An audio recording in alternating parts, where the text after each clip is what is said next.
जय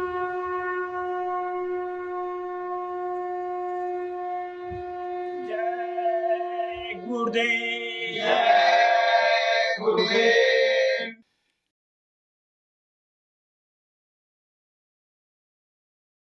जय गुरुदेव। जय गुरुदेव। गुरु खेवो मोरी नैया जात बही। गुरु खेवो मोरी नैया जात बही। स्वामी खेवो मोरी नैया जात बही। स्वामी खेवो मोरी नैया जात बही। झाझर नैया खेवैया मतवाला। झाझर नैया खेवैया मतवाला। बारे बारे गुरु अर्ज करी। स्वामी खेवो मोरी नैया जात बही। बारे बारे गुरु अर्ज करी।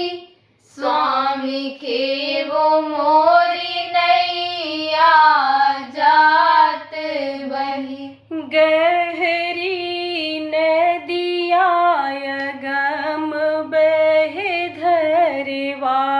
गहरी नदिया गम बहे धरवा। तू ही सतगुरु मोरी बाह धरी। स्वामी खेवो मोरी नैया जात बही। तू ही सतगुरु मोरी बाह धरी। स्वामी खेवो मोरी नैया जात बही। जाई के उतारा गुरु सतलोक में। जाय के उतारा गुरु सतलोक में। जहाँ यमराजू की नाही चली। स्वामी खेवो मोरी नैया जात बही। जहाँ यमराजो के नाही चली। स्वामी खेवो मोरी नैया जात बही। जय गुरुदेव स्वामी भव से उबारो। जय गुरुदेव स्वामी भव से उबारो। जन्म मरण छूटी जात वही। स्वामी खेवो मोरी नैया जात बही। जन्म मरण छूटी जात वही। स्वामी खेवो मोरी नैया जात बही। गुरु खेवो मोरी नैया जात बही। गुरु खेवो मोरी नैया जात बही। जय गुरुदेव। जय गुरुदेव।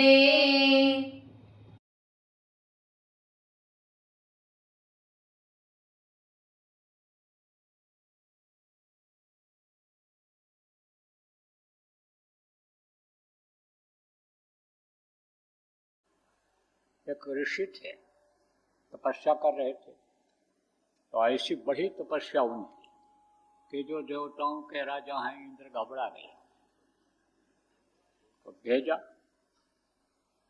ताकत को अपने गण को भेजा, कहा जा लोभ लालच में फंसा दे, वहीं पर फंस जाए, आगे न बढ़ पाऊँ, यहाँ पहुँचने न पाऊँ, नहीं तो मेरा सिंहासन चला जाएगा, वही राजा हो जाएगा। इतना मेहनत कर रहा है।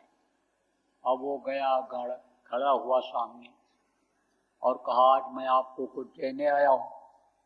ऋषि ने कहा हमको कुछ नहीं लेना है, आप हमको क्या दो, हमको कुछ नहीं लेना। कहा दुनिया की जो चीज कहो आप, हम आपको दे दें, धन ले लो, धन ले लो, रुपया पैसा जो जरूरत हो ले लो, हीरा मोती ले लो, आपको तो आपका शादी ब्याह करा दें, सुंदर से सुंदर अप्सरा लड़की से आपका जो चाहो वो करा दें। उसने कहा भैया सब कुछ तो त्याग दिया, अब तो हमको आप जो दे नहीं सकते हो वो चीज हम चाहते हैं, तो हम आप समझो मुक्ति मोक्ष चाहते हैं, बहुत कुछ तुम दे दोगे, स्वर्ग वैकुंठ तक पहुंचा दोगे, तो पूरी छीड़े मृत्यु लोग के वहाँ से भी हमको यहाँ आना पड़ेगा, तो हमको तो कुछ नहीं चाहिए।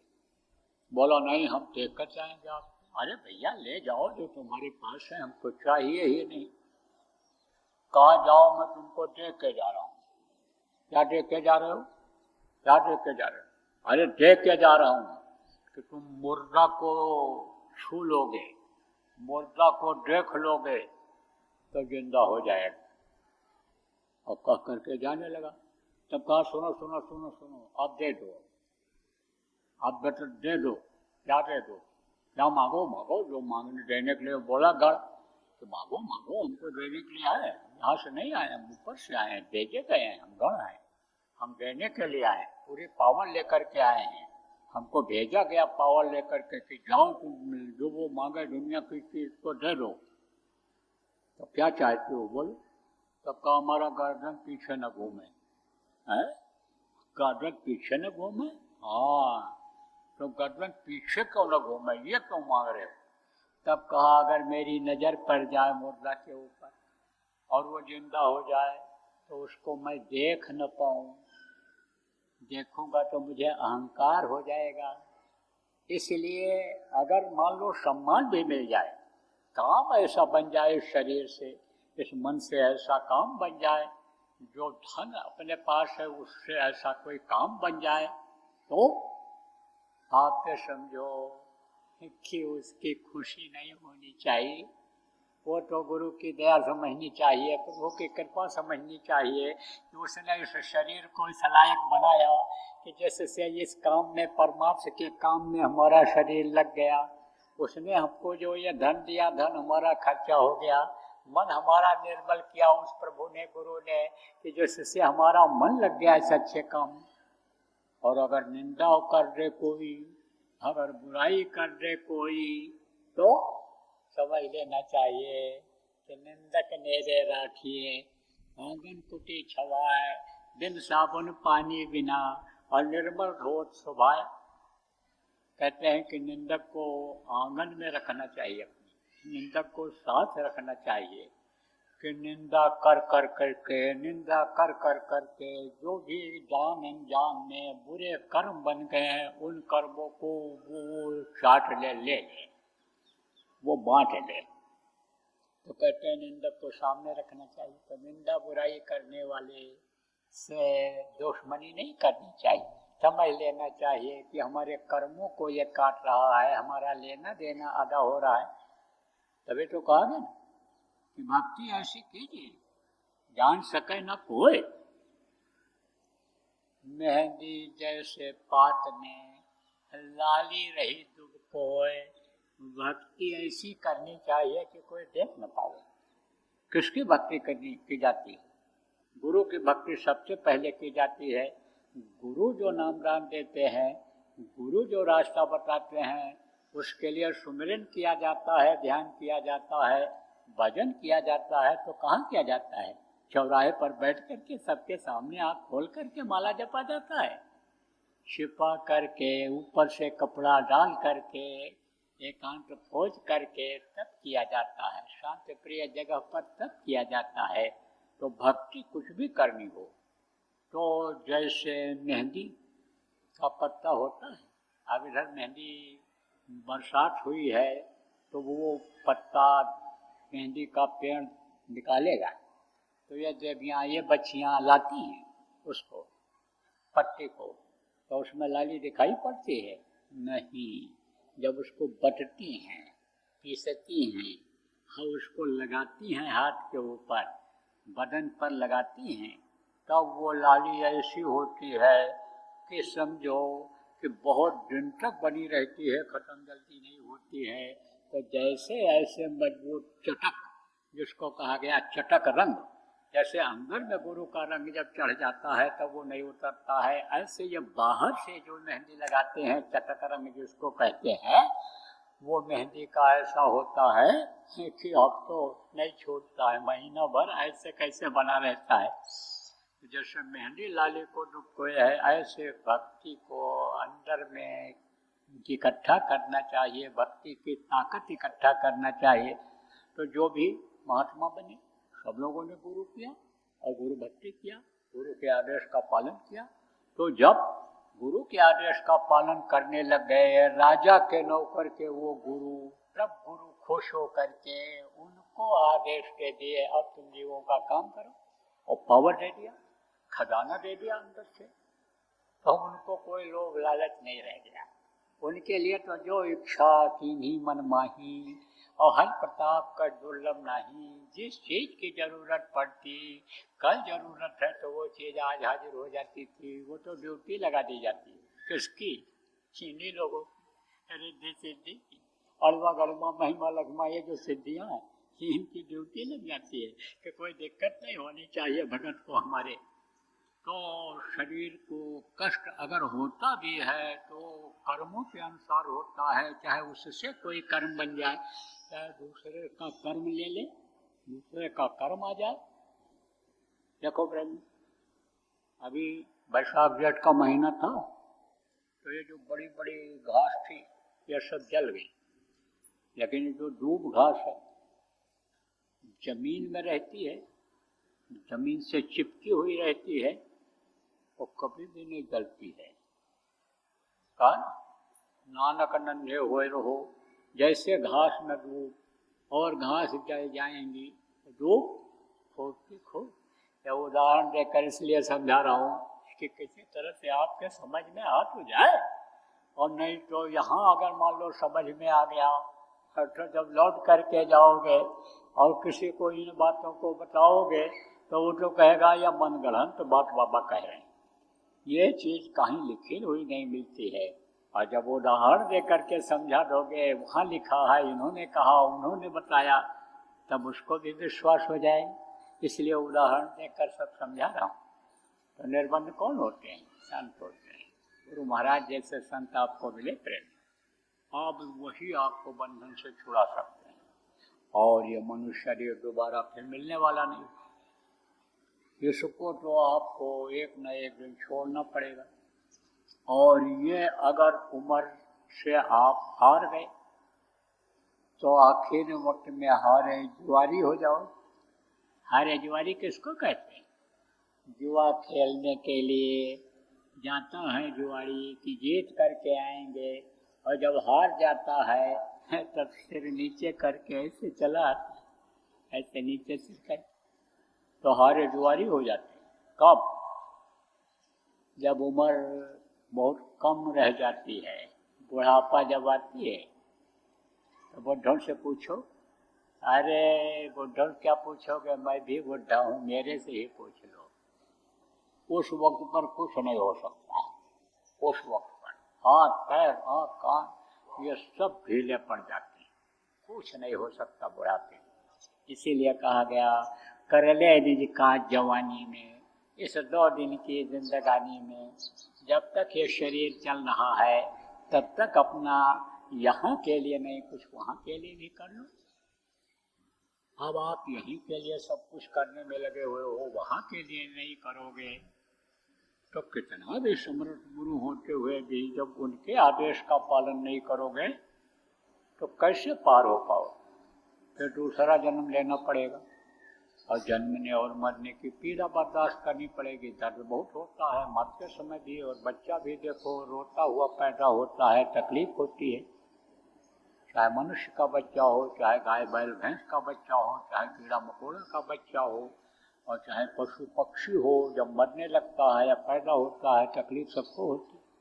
तो किसी भी योनि में रहे तो तकलीफ तो होना ही होना है। इसलिए हम ये चाहते हैं कि इसी जन्म में निकल चलो, पार से हो जाओ, दोबारा इस दुख के संसार में दुख झेलने के लिए ना आना पड़े। तो जिस काम में आप 24 घंटा लगे हुए हो, उस काम से थोड़े समय के लिए मुख मोड़ो। देखो प्रेम, कुछ लोग ऐसे होते हैं दिन रात दौड़ते रहते हैं, अब पूरा नहीं पड़ता है। और कुछ ऐसे होते हैं समय से सब काम कर लेते हैं, उनको बरकत मिल जाती है, पूरा पड़ जाता है। पहले देखो नियत लोगों की अच्छी थी, लोग धार्मिक थे, पूजा पाठ कुछ न कुछ खाया आदमी करता रहता था, तो एक कमाता था 10 खाते थे। अब 10 कमाते तो भी पूरा नहीं पड़ता, हाय हत्या लगी रहती है। ऐसे घर से बाहर सब निकल जाते हैं कि 10 बजे के बाद मालूम पड़ता कालरा पड़ा है, घर में ही सब पड़े हुए हैं, कोई बाहर नहीं निकल रहा है कि हमको भी न रोग हो जाए, कोरोना का असर हमको भी न हो जाए। इस तरह से जैसे कोरोना में सुनसान रहता ऐसा घर सुनसान हो जाता है। कहाँ चले जाते हैं? नौकरी के लिए, कोई व्यापार के लिए, कोई घर छोड़ करके पढ़ाई के लिए चला जा रहा है बाहर। तो अब आप ये समझो कि ये अशांति सा माहौल जो बन गया वो शांति में बदल जाए। इंतजाम तो सब करो, खाने का इंतजाम कर लो, कपड़े का इंतजाम कर लो, घर मकान बना लो, बाल बच्चे हैं तो उनकी देख रेख कर लो, उनकी सेवा कर लो, नहीं है माता पिता हैं तो उनकी सेवा कर लो, लेकिन 24 घंटा उसी में फंसे मत रहो। थोड़ा होशियार हो जाओ। कैसे होशियार होते हैं? देखो, कटोरे में आप शहद रख दो तो एक मक्खी आती है कटोरे के ऊपर बैठ करके और शहद को खा करके उड़ करके चली जाती है, और दूसरी मक्खी होती है कटोरे में कूद पड़ती है, पेट भर करके शहद खाती है, लेकिन उसके पंख फंस जाते हैं, निकल नहीं पाती। तो अभी आप फंसे हुए हो। ऐसा होशियार हो जाओ कि मधु भी खा लो, दुनिया का रस भी ले लो, और उसमें फंसो नहीं, निकल चलो, जोगिया रंग चलो, 10वां बेराना। अब मोटी बात समझो, ज़्यादा अलंकारिक भाषा में समझाएंगे सबके समझ में नहीं आएगा, इसलिए सरल भाषा में आपको बता रहा हूँ कि भाई दिन में खेती नौकरी दुकान दफ्तर का जो भी काम करते हो वो करो मेहनत और ईमानदारी से, तो उसमें आपको बरकत मिल जाएगी। शाम को जो जिम्मेदारी है, जानवर पाले हुए हो, बच्चे हैं, उनकी भी देख रेख कर लो। बच्चियों, जो बच्चे हैं, पति हैं, सास ससुर हैं, उनके लिए रोटी पानी बना दो, उनको खिला दो, उनकी सेवा कर दो। उसके बाद थोड़ा समय निकाल लो। किसके लिए निकाल लो? आत्मा के कल्याण के लिए, भजन के लिए, सुमिरन ध्यान भजन जो बताया गया उसके लिए निकाल लो। ये काम करो, देखो समय निकलता चला जा रहा है। और बातें कुछ और बताएंगे, जैसा मैंने बताया बंधन से मुक्त नहीं हो सकते। और यह कर्म का बंधन जो बताया गया आपको, पहले जो बराबर सत्संग सुनते रहते हो, और जो नहीं सुने हो अभी आ जाना वहाँ कर्मों के बारे में जो बताया जाएगा। 3 दिन तक सत्संग होगा। कहाँ पर? जयपुर में, गुरु पूर्णिमा का। तो कर्मों का जटिल विधान जो बन गया उसके बारे में आपको भी जानकारी हो जाएगी। तो ये कर्म कैसे कटे, ये कर्म कैसे कटे? मोटे बंधन जगत के गुरु भक्ति से काट, अजीने बंधन चित्त के कटे नाम प्रताप। ये मोटे बंधन कैसे कटेंगे? जब गुरु भक्ति करो। तो गुरु महाराज देखो, जाने से पहले, दुनिया संसार से जाने से पहले ही कह करके गए थे कि तुम लोगों को शाकाहारी बनाओ, नशा मुक्त करो, ईश्वरवादी बनाओ, नाम दान लीला करके भजन कराओ। ये सब आदेश दे करके गए थे। ये कोई नया आदेश तो है नहीं, मैं तो कोई आदेश दे नहीं रहा हूँ। मैं तो गुरु महाराज जो आदेश दे करके गए हमको कि पुरानों की संभाल करनी है इनको, और नए लोगों को नामदान देना है। तो मैं तो वही काम कर रहा हूँ जो गुरु महाराज काम छोड़ करके गए और जो हमको आपको दे करके गए। अगर हम आप प्रेमियों वो काम कर ले जाएं तो नए काम की कोई ज़रूरत ही नहीं पड़ेगी। गुरु महाराज कहा करते थे कि कलयुग में कलयुग जाएगा, कलयुग में सतयुग आएगा। अगर सतयुग लिया में सतयुग का वातावरण बन जाए, अगर लोग शाकाहारी नशामुक्त हो जाएं, ईश्वरवादी हो जाएं, भजनानंदी हो जाएं, तो फिर कोई कमी रहेगी?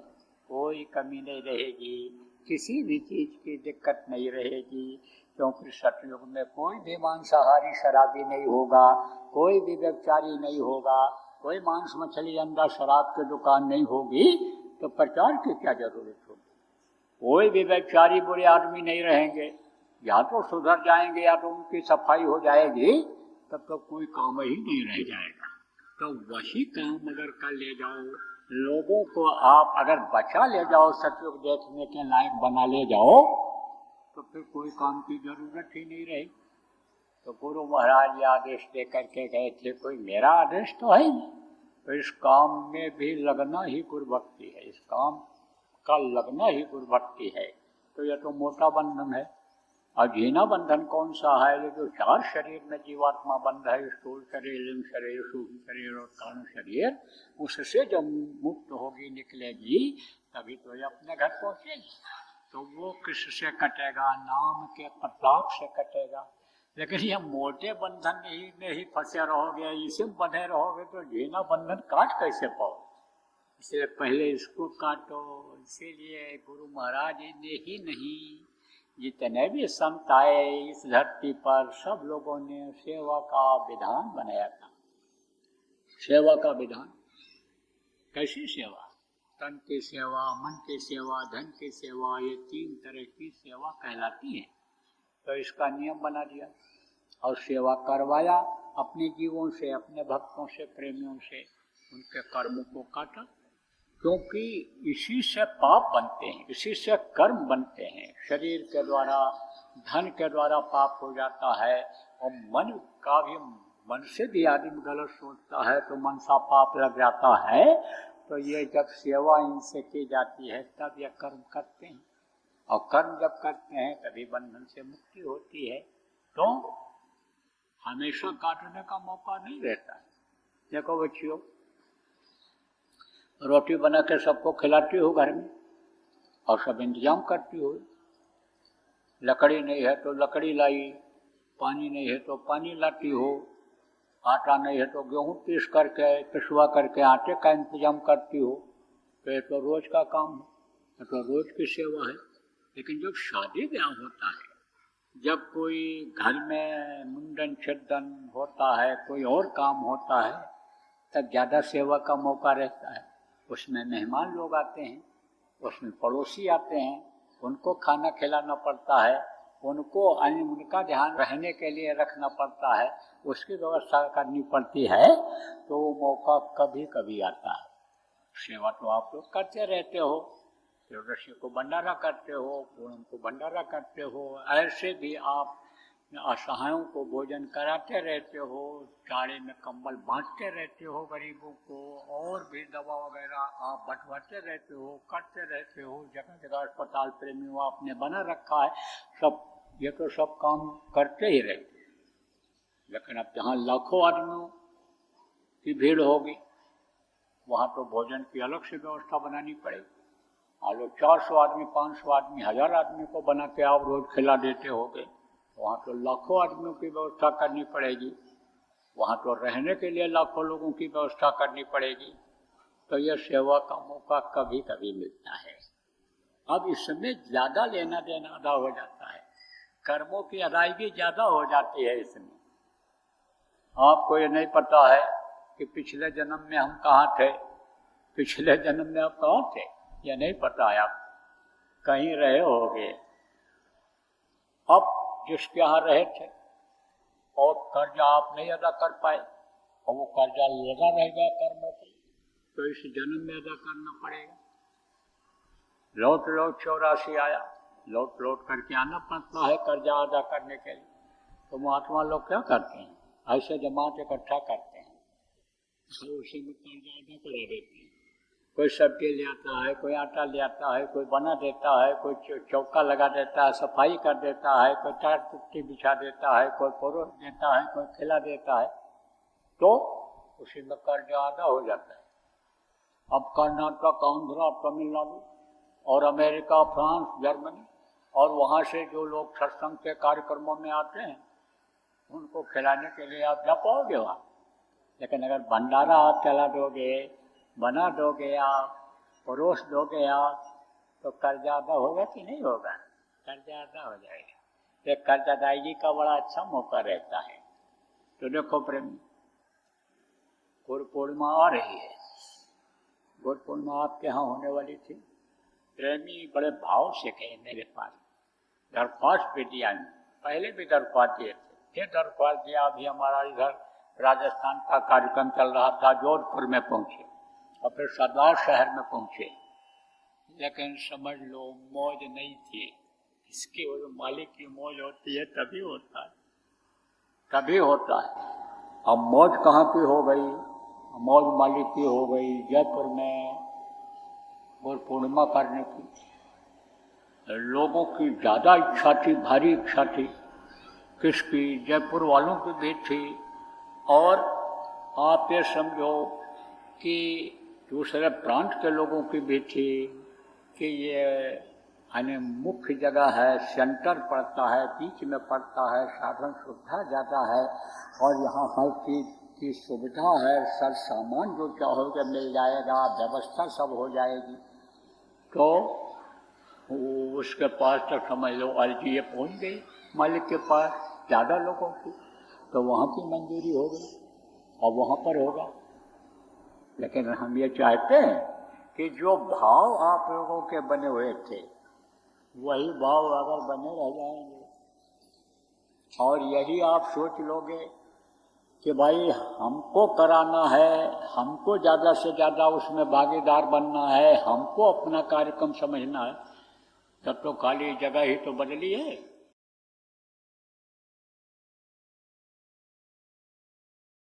कार्यकर्ताओं और जिम्मेदारों से मैं कहना चाहता हूँ कि आप एक अभियान चला दो यहाँ से जाने के बाद, और जगह जगह पर पूजन का कार्यक्रम आयोजित करो। आप गुरु पूजन का कार्यक्रम आयोजित करो और आप यहाँ से जो प्रसाद ले जाओ, वहाँ कोई भी आप चीज़ खरीद लो, जिसके यहाँ जो भी चीज़ मिलता हो, मीठी चीज़ उसी में मिला लो। हम कहते हैं आप रेवड़ी खरीद लो, कहते हैं आप चिरौंजी खरीद लो, कहते हैं बतासा खरीद लो, और मान लो दक्षिण भारत में या किसी प्रांत में वो बनता ही ना हो, तो आप कहाँ से लाओगे? तो जो चीज़ जहाँ पर हो, किसी भी मीठी चीज़ में आप इसको मिला देना, 2 दाना और बांट देना। कुछ भी ना मिले तो पानी ले लो और पानी में ही 2 दाना डाल दो और पानी ही थोड़ा थोड़ा दे दो प्रसाद के रूप में। तो ये गुरु महाराज का यह प्रसाद ये अपना असर जताने ही देगा, अपना असर जताएगा, खाली नहीं जाएगा। ये ऐसा तीर है कि कभी भी ये चूकेगा ही नहीं, ये तो अपना शिकार करेगा ही। कौन सा शिकार करेगा? आदमी मारने का नहीं, बुराइयों को ख़त्म करने का, अच्छाई लाने का।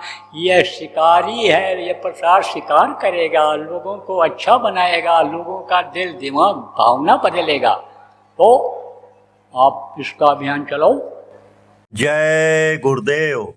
सरकारी व गैर सरकारी अनुदान के लिए बिना सत्संगियों के सहयोग द्वारा जनहित के कार्यों में लगी हुई बाबा जय गुरुदेव धर्म विकास संस्था का मुख्यालय पिंगलेश्वर रेलवे स्टेशन के सामने मक्सी रोड, उज्जैन, मध्य प्रदेश में है। यहाँ पर सत्संग व नामदान का कार्यक्रम होता रहता है। अतः आप श्रोताओं से अनुरोध है कि बाबा उमाकांत जी महाराज के आश्रम उज्जैन एक बार परिवार सहित जरूर पधारिएगा। आपके सुझाव के लिए व्हाट्सएप नंबर 9575600700। जय गुरुदेव।